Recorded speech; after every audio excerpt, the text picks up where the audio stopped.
So at this point, fiction scenario, our manager just noticed that we had much less Docker coins, and that's not okay. And so they want to change that. So they go, they call us and they say, hey, what's going on? The speed is down. So in the deployment team, we tell them, oh yeah, we just introduced a regression. We're going to fix this immediately and release Docker Coins Walker version 0.3.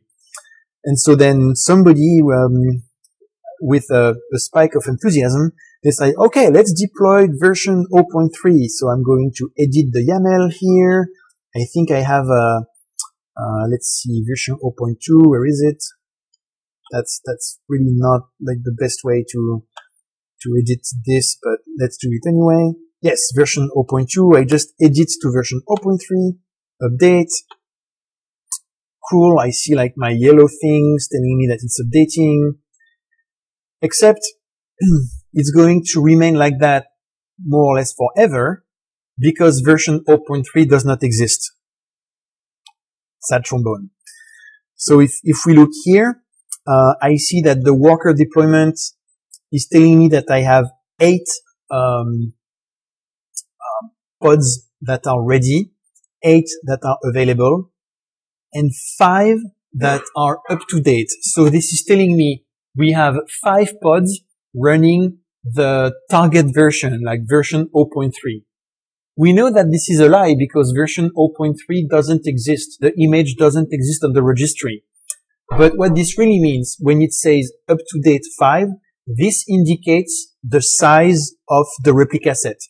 This is not really the number of pods running the right version. This is the size of the replica set. Now, if I look at this replica set, this one, it's telling desired size is 5 and current size is 5 as well. You're like, no, you can't have 5 pods running version 0.3 because that image doesn't exist. But sure, the image doesn't exist, but this doesn't prevent the pods from existing. The pod as like a Kubernetes construct, as an object exists, but it can't start because the image is not available. And that's what I see in the bottom right corner. I see, like, for instance, for that pod, image pull back off, error image pull. So it's trying to pull version 0.3, but it fails. All right. And if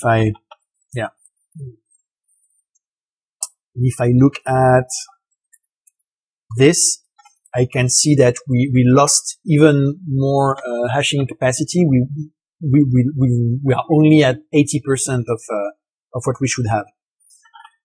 So this is bad, but at the same time, it's kind of interesting because instead of completely destroying everything, Kubernetes stopped halfway the deployment because the new version was failing.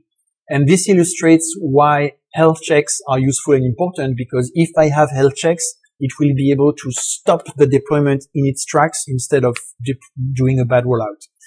Now imagine that the person who just did that just left, and the ops person on call is receiving an alert and looks at that basically, and also at the dashboard over there, and is trying to understand what's going on.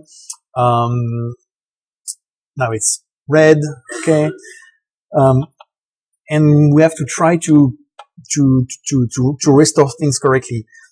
Here, the error I get for Walker helps me a lot because it says fail to pull image, manifest for Docker Coins Walker 0.3 not found.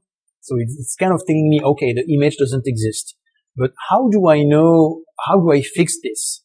Of course, I can try to like improvise and be like, well, if it doesn't find version 0.3, maybe I can try version 0.2 or something like that. But there is a more rigorous way to solve this. We can do kubectl, rollout, deploy Walker status, almost rollout, status, deployment Walker. So this is telling me that the rollout says like 5 out of 10 new replicas have been updated. And if instead of status, I do undo, it's going to take the previous replica set and promote that replica set to be the target replica set. So that basically means go back to the previous configuration. So if I'm just like dropped on this problem and I don't know exactly what was going on before and what was happening, I don't know what was the right version, I can try that. And when I do that, almost instantly, it fixes the problem because it just has to restart 2 containers and then everything is fine. And I see the results immediately in the web UI. I'm back to almost 10 hashes per second.